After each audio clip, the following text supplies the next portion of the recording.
Welcome back to The Real Story. We're now just a matter of hours away from the new extended deadline to hammer out a final deal to limit Iran's nuclear program. Well, there's word that Tehran now wants the UN to lift the arms embargo as part of a separate parallel deal.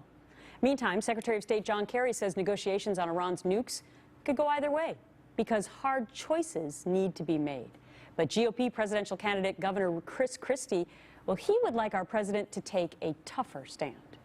He is giving the largest sponsor of state terrorism a glide path to a nuclear weapon and a nuclearized Middle East. It is wrong. He should walk away from the table. Walk away? Yes, sir. Think he will?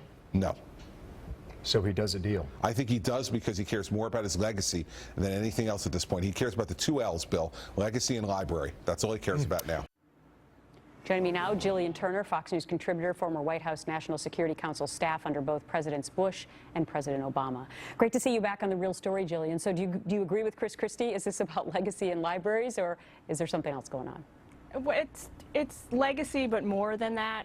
You know, this is something that the president, this deal has made the centerpiece of his foreign policy agenda for the second term, but it's also much more than just the legacy issue. This has huge policy implications for the region.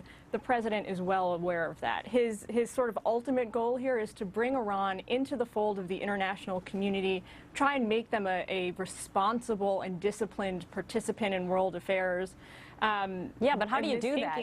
How do you do that? Because their past history has shown us everything that's the opposite of that. Absolutely. You know, the way the administration sees this is that inking this deal is really the first step in that process. Analysts like myself who have been critical about this deal understand that it's not something that happens spontaneously. Iran is not going to wake up the morning after a deal is signed and terminate the nuclear program that they've, you know, been undertaking for the last 2 decades. So it's something that's really going to take a lot more than simply meeting tomorrow's deadline. Well, what do you make of the fact that there's word now that Tehran wants the UN to lift the arms embargo as part of a separate parallel deal? I mean, it's always something else, right?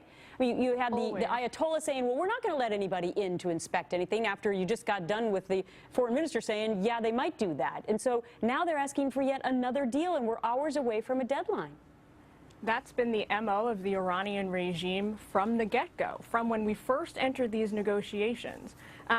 Even at this late point in time, those same 3 big issues that were real stumbling blocks 6 months ago remain, which is, as you know, sanctions, rolling back the sanctions, as well as inspections and past research. This is still holding us up today, and that's why Secretary Kerry said yesterday, could go either way. Wow. Okay, so we're down to the hours. In the meantime, President Obama at the Pentagon right now, here's brand new video just into Fox, and the White House says the meeting is not related to any change in the fight against ISIS militants. It does come, though, on the heels of stepped-up airstrikes against the terror group in Syria over the weekend. So we're just looking now at this new video coming in, the president going across the way to the Pentagon.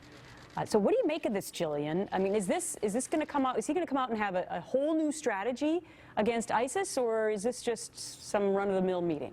Well, you know, basically this pricked everybody's interest this morning when we heard about this meeting. He's over there meeting with top military and civilian officials. He doesn't travel to the other side of the river to the Pentagon that often, so I think us foreign policy analysts could be forgiven for being excited that maybe he's going to announce the new strategy that he's committed to. But I think odds are we're going to end up being disappointed. It's going to be more of a general announcement about where we are, talking about these dozens of airstrikes over the weekend. We're still waiting for that final strategy to degrade and defeat ISIS. Yeah, despite the fact that last week marked the 1-year anniversary of ISIS's caliphate. So here we are with the same strategy. Whether or not that's working is debatable.